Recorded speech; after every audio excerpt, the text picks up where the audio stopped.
नमस्कार। मैं डॉक्टर रवि माथुर पिछले 50 वर्षों से चिकित्सा जगत में कार्यरत हूँ और मैं आज अपने चैनल डॉक्टर्स टॉक के द्वारा डायबिटीज़ क्या होती है इसके बारे में सरल व सीधे शब्दों में जानकारी साझा करूँगा। डायबिटीज़ किसे कहते हैं? जब हमारे शरीर में या रक्त में नॉर्मल लेवल से ब्लड शुगर की मात्रा अधिक हो जाती है तो उस अवस्था को डायबिटीज कहा जाता है। विश्व की 10 से 12% जनसंख्या डायबिटीज से पीड़ित है और इसमें से भी भारत व चीन में सर्वाधिक डायबिटीज के रोगी पाए जाते हैं। भारत में इतने अधिक डायबिटीज के रोगी पाए जाते हैं कि भारत को diabetic capital of the world भी कहा जाता है। अब हमें ये समझना चाहिए कि डायबिटीज़ क्या है और क्यों होती है। तो जब हम भोजन करते हैं तो इस भोजन को शरीर के अंदर पाचन क्रिया द्वारा ग्लूकोज में परिवर्तित कर रक्त ब्लड स्ट्रीम में छोड़ दिया जाता है। ये ग्लूकोज हमारे रक्त में आ जाता है, ब्लड स्ट्रीम में आ जाता है। उसी समय पैंक्रियाज इंसुलिन नामक हार्मोन रक्त में छोड़ती है। अब इंसुलिन का काम क्या है? इंसुलिन जो रक्त में ग्लूकोज मौजूद है उस ग्लूकोज को बॉडी सेल में प्रवेश करने में सहायता करता है, उसको निर्देशित करता है जिससे कि ग्लूकोज सेल के अंदर प्रवेश करे, जहां पर कि सेल इस ग्लूकोज को ब्रेकअप करके एनर्जी पैदा करती है जिसके द्वारा हमारे शरीर की क्रियाएं प्रक्रियाएं चलती हैं। अब किसी कारणवश रक्त में या शरीर के अंदर इंसुलिन की कमी हो या हमारी बॉडी सेल्स इंसुलिन के प्रति रेजिस्टेंट हो जाए, उस दिशा के अंदर इंसुलिन कार्य नहीं कर पाती है, अतएव ग्लूकोज ब्लड सेल के अंदर नहीं जा पाता है और उस ग्लूकोज की मात्रा रक्त में बढ़ जाती है। इसी को डायबिटीज़ या मधुमेह कहा जाता है। यूँ तो डायबिटीज़ कई प्रकार की होती हैं, अनेकों प्रकार की होती हैं, मगर मुख्यतया ये निम्न प्रकार की होती है। जैसे टाइप 1 डायबिटीज़।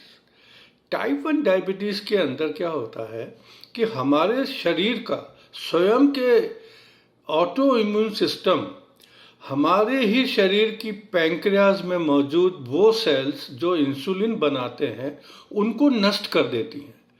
हमारा ही शरीर का ऑटो इम्यून सिस्टम हमारे ही पैंक्रियाज में मौजूद इंसुलिन प्रोड्यूसिंग सेल्स को नष्ट कर देती हैं, जिस कारण कि शरीर में इंसुलिन नहीं बन पाता है और जब इंसुलिन नहीं होता है तो रक्त के अंदर ग्लूकोज की मात्रा बढ़ जाती है।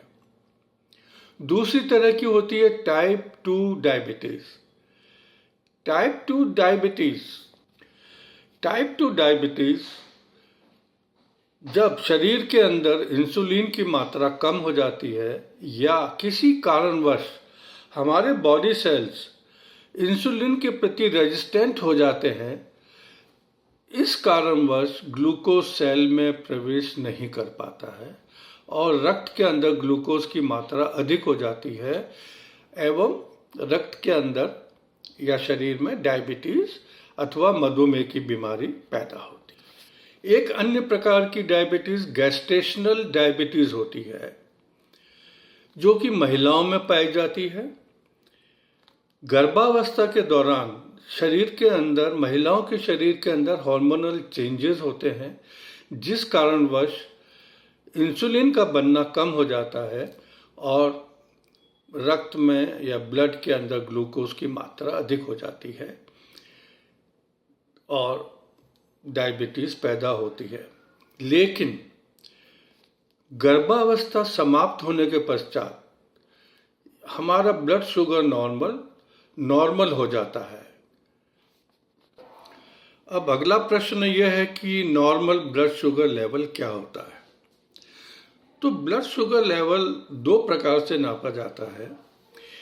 पहला है खाली पेट भोजन करने के 8 से 10 घंटे के पश्चात जब अगर ब्लड शुगर की जांच की जाए, अगर वो 70 मिलीग्राम पर डीएल से लेके 110 मिलीग्राम पर डीएल तक है तो वो एक सामान्य ब्लड शुगर लेवल माना जाता है।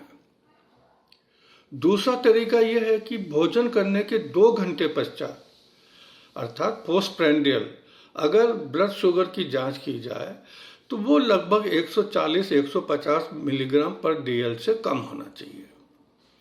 तीसरा तरीका है HbA1c जो कि 5.6 से लेके 5.6% से लेके 5.7% से कम होना चाहिए। तो ये मैंने आपसे डायबिटीज़ के बारे में एक बेसिक जानकारी साझा की है। अगर मेरी ये जानकारी आपको पसंद आई हो तो कृपया कर मेरे चैनल को लाइक करें एवं सब्सक्राइब करने का कष्ट करें। धन्यवाद।